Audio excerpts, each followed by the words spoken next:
Conservative New Media viewers, what's going on? It's me, John D. Villarreal, the four-time national champion, the super genius, and the game god. Now, what I want to do here is give some super expert tips and review and strategy for XCOM Enemy Unknown. Now, I just platinumed this, and it's my 27th platinum on this PS3. That's right, you know what I'm talking about, because you know I'm the game god. Now, here's the deal. In my opinion, first of all, on my personal opinion only, not alleging any facts, not casting any aspersions, all for entertainment purpose only. Please check the disclaimers. In order to platinum this game, you're going to have to play it at least 5 times, okay? Because you have to get, I forget that one trophy, the Continental Fellow or something like that. Basically, you have to win the game from each of the 5 different starting continent positions. North America, Asia, Africa, South America, Europe. So here's the deal. First of all, let's talk about squad makeup, because I think that goes across all the different, playing levels. You have to beat this thing on Impossible. You also have to beat the Iron Man trophy. So different things. We'll get into that in a bit. Let's just deal with this right here. Let's talk about squad makeup, and then I'll also talk about the different abilities that I choose as well. And I might get some of the names off, but hopefully you'll understand what I'm talking about. So here's what's up. In my squads, I tried some different things, and I found that for my playing style at least, that having 2 heavy soldiers, having 2 snipers, having 1 assault class, and having a support class, one support class, was the best makeup once you had had the 6 soldiers enabled through the officer training school type of situation.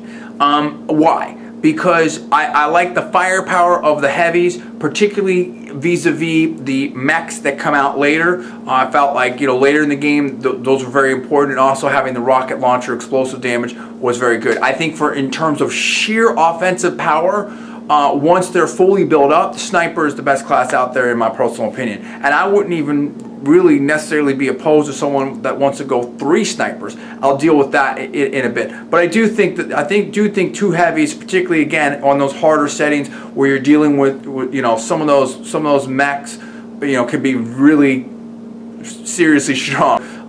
They can tear a squad up if you don't have, and having the heavies with their ability with the heat ammo, which does the 2x damage to the mechs, I think that's really important. So that's the way I do it. But let's drill down into each of these, and you'll maybe see why. Okay, the heavy class, again, explosive class and good against the mechs. And they have their machine guns basically set up type of thing. In terms of the way I like to have these set up, Titan armor. I'm sort of ambivalent, between scope and a Chitlin armor plating, but I actually like the. I think I probably like the scope better. I'm a little bit more leans towards that offensive side, and especially when you upgrade the scopes, you have more critical, because the heavy class doesn't have the greatest aim in general. So even when you have them built up, you might have like a 75 aim. So having an extra 10 plus extra criticals, kind of gets it a little bit better. But basically, I think I took in terms of abilities. I forget what it's called, bullet swarm or something like that. Where basically, if you don't move and you fire, you can fire again. I think that's really good. Again, especially if a mech's bearing down on you and you stay in place and you try to hit them twice or something like that. So that's good. The also took shredder rocket. The more rockets you can have, basically, to fire on stuff, the better.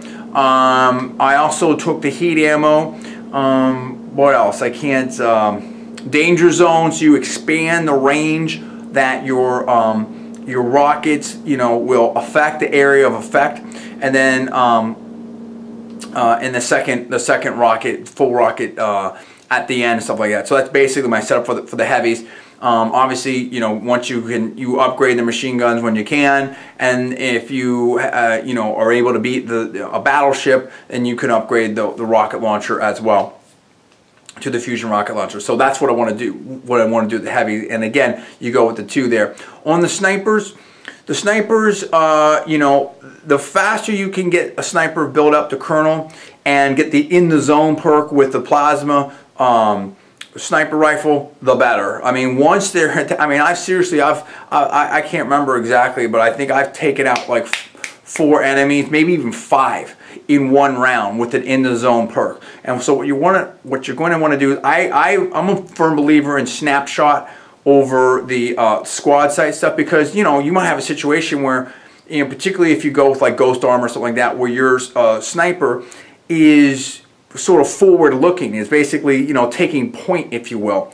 And or put it another way, I found myself in many situations, because I tried the squad site and it was, you know, it was okay, but I found myself in far more situations where my sniper moved, you know, basically into a blue zone, where because you basically can sort of move a certain amount and still fire. So that's a blue zone. A yellow zone is like dashing, whereas that's like your full move. So basically, again, this is turn-based. Would move to a blue zone, and I wanted to fire on something because an enemy would open up in a line of sight. And, you know, if I had a squad site, I couldn't do it. If I had, you know, the snapshot, I could do it at a slight aiming penalty. And again, once you know, the snipers have great aim, and particularly if you throw in the scope aspect on it, and you have like other bonuses built up, like the, you know, the good ground bonus, stuff like that, you know, they would still hit a lot of times. So anyway, the perks that I take, the abilities rather, that I take for the snipers are snapshot, good ground, in the zone, and then there's others related to cover and the battle scanner, so you can kind of see things beforehand. And I like using the battle scanner to sort of open up an area, and then particularly if there's big mechs in there, something like that, or just any, you know, potentially dangerous enemies, and then have the my heavies rocket launch them before they can disperse, so they're all in a group like there. I think that's a very effective strategy, particularly at your higher levels of difficulty. On assault, you know, you get the run and gun at first, obviously, and then you choose the defensive, you know, abilities mostly, to be able to sort of tank out my assault class, because I would have them, you know, also doing point. So anything that increase the ones that increase the defense, also the ones that give the automatic reaction shot if someone gets 4 squares away. I felt that was really good for, you know, some of the terror missions where I can't remember, the one aliens that run up on you and try to, you know, attack you with melee combat. Really, the berserker or the other ones, the little monster dudes. And really that applies to a lot of the enemies, but particularly those melee enemies. So I did that. I also took the rapid shot, so you can have 2 shots instead of 1 in a round. So, you know, those kind of combinations I felt like were really good for the assault class, and I felt like that built them up. And again, I like the Titan armor there. You can go with the chitlin plating, or you can go with the scope. And again, I kind of lean more towards offense than defense oriented on that aspect. On the support class, it's pretty easy, all the healing stuff. So basically, you can do, like, you know, the 1 health pack actually becomes 3, you know, increase the amount of healing you can do with the health pack. Again, increasing the density and area of effect of your smoke grenades to obscure stuff. I think that's the good way to set it up. Now let's talk about strategy in terms of building out your base, stuff like that. I'm a huge believer and supporter of building things in sort of, I guess, adjacency alignment, if you will. So basically, you build a satellite uplink next to each other, and I'll make like squares. So you've got, you know, adjacency bonuses up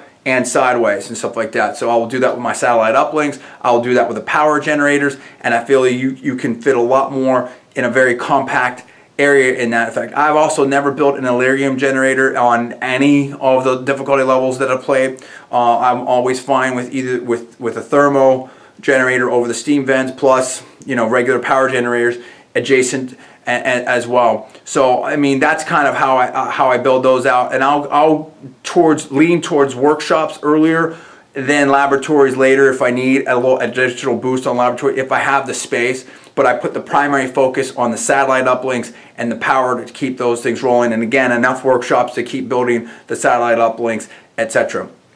In terms of the building my planes and that, you know, that kind of aerial defense, if you will, I find that you don't have to rush to build the advanced ship, the Firestorm, until after you take out the alien base. In my personal opinion, what I would do is just build your regular interceptors, but also build the defensive, the dodge. The dodge, I can't remember what that's called. Basically the thing that allows you to dodge 2 shots from the alien ship, but upgrade the firepower of the alien, of the interceptors where you can. The laser, and then get the plasma as quickly as you can. And then after you take out the alien base, then I'd worry about building the Firestorm and then the EMP. A Firestorm with the EMP, particularly with the dodge, will take out just about anything. Pretty much anything, at any difficulty level in my personal experience. So I don't think you have to get too intense on that. Similarly, I didn't ever really hire a bunch of soldiers. I either cut mine alive, or I would obtain soldiers on the abduction missions. I think particularly on the higher difficulty levels, it's important to really go after, because in my experience, you're probably going to have a soldier or multiple soldiers that are going to die.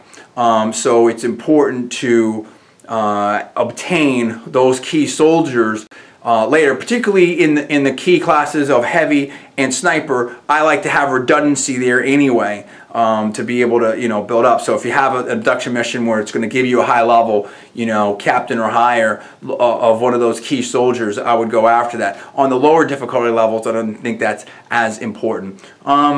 What else? Obviously the obvious stuff of, don't launch your satellites till the end of the month, and be strategic on how you play it, because it will bring down terror levels. So in other words, if you mess up on a mission, or you miss a mission, or you don't take these abduction missions, but you obviously pick one, because you have to pick one and you're going to leave 2, basically figure out how to manage your satellites accordingly, so that by the end of before the council turn is up, if you will, the monthly report comes up, you have those panic levels at so below the red level, basically. So that's kind of the simple overview on that, I suppose. Now on difficulty levels, okay, so impossible, yeah, impossible, it's very tough. But basically what it's about there is it's about managing the strategy, just making sure you make it past the alien base. And sort of there's sort of 2 ways to look at this. If you're doing lower difficulty level, meaning like classic and below, I try to just rush through the game as fast as possible. I take the reverse approach on the higher difficulty levels. Classics sort of play as, in my opinion, you play it as you want. It's kind of a good difficulty level for experienced players, and I don't think you'll find it too. If you've played the first version of XCOM, I think you'll be very familiar, comfortable with that level of difficulty, hence the name Classic, in my personal opinion. On Impossible, Impossible's definitely tough, and Impossible's definitely going to challenge you, in my opinion. But basically, if you just play, for lack of a better word, conservatively, I guess, and basically always, advance in cover, don't advance past the blue, keep your group relatively together, but not so much together that you're just inviting, a muton or something to throw a grenade at you, which, they will do, then you should be fine. In my opinion on that. So you just have to be really sort of methodical about it, and just commonsensical about it, and play sort of defensively and tactically. Importantly, I tried to forestall in taking out the alien base as long as possible, and I felt like that was a good strategy to go. In other words, just building up my technology, building up the soldiers as much as possible, so that when they went into the alien base assault, they had everything, all the advantages that they could bring into that, and then go from there. And then that way, that also allowed me to be able to go after the final mission in a faster mode than if I had done it the other way, because a lot of my stuff was already ready to go and build up.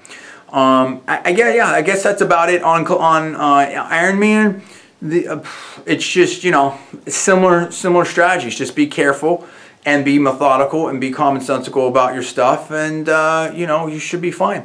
So that's, other than getting into all the specific stuff for each trophy and whatnot, I think that's sort of a good general overview, and hopefully that will give you some good tips and tricks to be able to you know, keep your squad alive and do well in this game. And again, I said the last thing I would say is, you know, I gear the abilities and stuff on a defensive basis for like assault where it's or applicable, or healing basis for support. But I also believe that it's in general, in terms of equipment strategy, it's in terms of playing. No, I don't want to say that. I don't want to say that. But in terms of my equipment strategy, I believe that it's a good offense is the way to go, because you know that basically, if you can take, you know, the aliens out before they take you out, that's a good way to go. But again, always stay within, you know, the good cover and stuff like that, and you know, set up your reaction shots and all that. And so that's it. That's how I did it. What do you think about that? You let me know. Give me the comments below. Please subscribe. Please rate this video up. Also, please post it on your social networking sites. Thanks so much for watching. I'm John D. Villarreal, the 4-time national champion, the game god, and the super genius. You're watching Conservative New Media. Thanks for watching. I'll see you next time.